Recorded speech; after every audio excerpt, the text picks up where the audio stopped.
Imagine uma lei capaz de congelar bens, bloquear contas bancárias e proibir a entrada de pessoas em um país. Tudo isso sem julgamento público, sem aviso prévio e mesmo que o alvo more do outro lado do mundo. Parece coisa de ficção?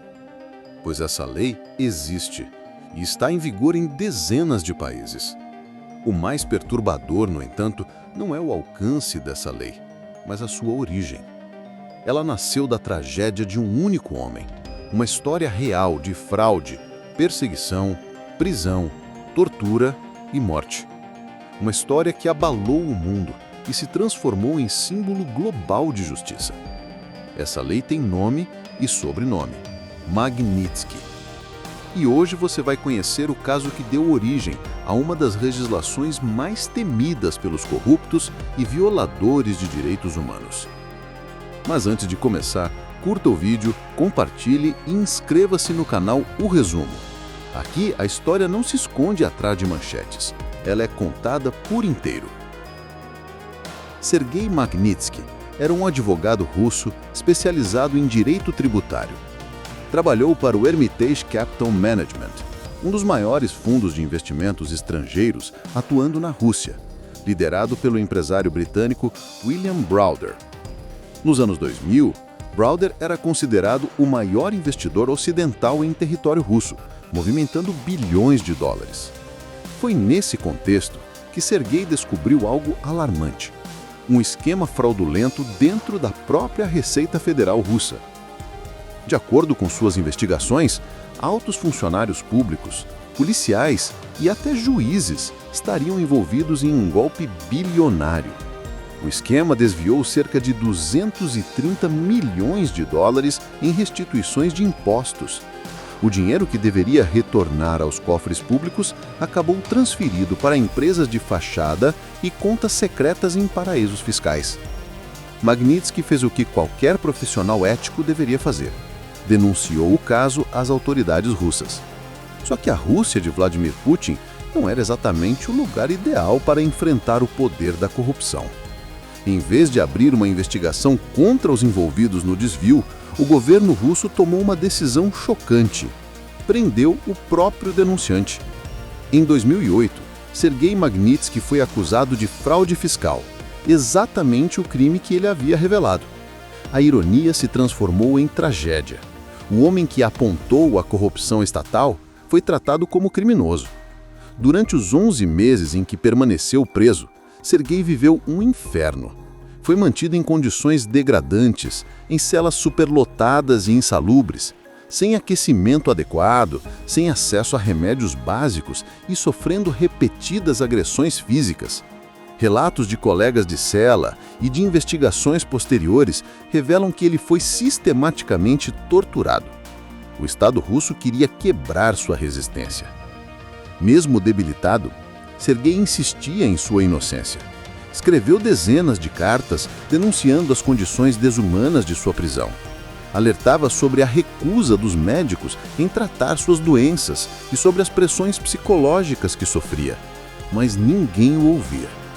Em 16 de novembro de 2009, Sergei Magnitsky morreu dentro de uma prisão em Moscou. A versão oficial dizia que ele sofrera uma falência cardíaca, mas relatórios independentes e investigações internacionais provaram o contrário. Sergei havia sido torturado até a morte. A morte de Magnitsky não passou despercebida. O caso causou revolta em vários países.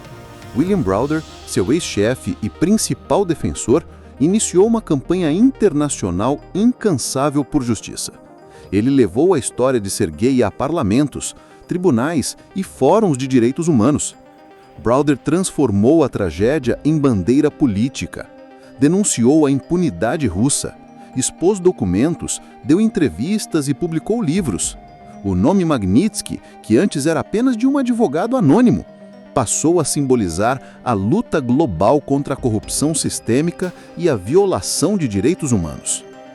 Foi essa mobilização que levou, em 2012, os Estados Unidos a aprovarem a primeira Lei Magnitsky. A legislação tinha um objetivo claro: punir indivíduos estrangeiros envolvidos em corrupção ou violações graves de direitos humanos, mesmo que esses crimes tenham ocorrido fora do território americano. Ela autorizava o governo dos Estados Unidos a impor sanções diretas contra pessoas físicas ou jurídicas, com medidas duríssimas. Congelamento de bens e ativos financeiros nos Estados Unidos, proibição de entrada no território americano, exclusão do sistema financeiro internacional dominado por bancos americanos e o mais simbólico, a inclusão em uma lista pública de violadores de direitos humanos. O impacto era devastador. Afinal, os Estados Unidos concentram boa parte do poder financeiro global. Bancos, investidores e empresas ao redor do mundo evitavam qualquer contato com os sancionados, temendo represálias. Isso fazia com que um único decreto em Washington isolasse completamente um indivíduo em escala global. O modelo americano logo foi copiado. Canadá, Reino Unido, União Europeia, Austrália, Estônia e Lituânia e vários outros países aprovaram suas próprias versões da Lei Magnitsky. Essas legislações passaram a ser vistas como uma alternativa mais ágil e eficaz à justiça internacional tradicional. Enquanto tribunais como o Tribunal da Haia podem levar anos ou décadas para julgar um caso, as sanções Magnitsky são imediatas. Em 2016, os Estados Unidos deram um passo ainda maior. Aprovaram a Global Magnitsky Act, estendendo o alcance da lei para qualquer país do mundo. Agora não importava se o crime havia sido cometido na Rússia, na Venezuela, na China ou no Oriente Médio.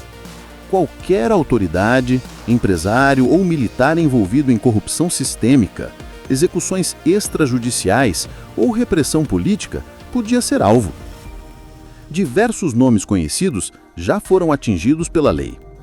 Autoridades venezuelanas foram sancionadas por envolvimento em narcotráfico, repressão política e manipulação do sistema judicial. Militares de Myanmar foram punidos por massacres contra a minoria Rohingya. Agentes chineses sofreram sanções por vigilância em massa e repressão contra a etnia uigur, na região de Xinjiang. Oficiais sauditas foram incluídos na lista após o brutal assassinato do jornalista Jamal Khashoggi dentro do consulado da Arábia Saudita em Istambul. Esses são apenas alguns exemplos. A lista cresce a cada ano e com ela cresce também a sensação de que a justiça pode sim ultrapassar fronteiras. O mais impressionante é que essa lei não nasceu de grandes gabinetes políticos ou de tratados diplomáticos. Ela nasceu da dor, da tortura e da morte, de um homem que decidiu não se calar. Serguei Magnitsky não era um herói de guerra, nem um líder político. Era apenas um advogado que fez o que era certo. Mas seu sacrifício transformou seu nome em um símbolo de resistência contra a corrupção e a violação de Estado. Hoje, mais de uma década depois de sua morte, seu legado continua a assombrar ditadores e corruptos ao redor do mundo. Para cada autoridade que pensa estar acima da lei, existe a sombra da Lei Magnitsky, pronta para mostrar que a impunidade tem limites. E você, acredita que a justiça precisa ser global? Acredita que os poderosos também devem prestar contas, mesmo que vivam protegidos por regimes autoritários? Deixe sua opinião nos comentários.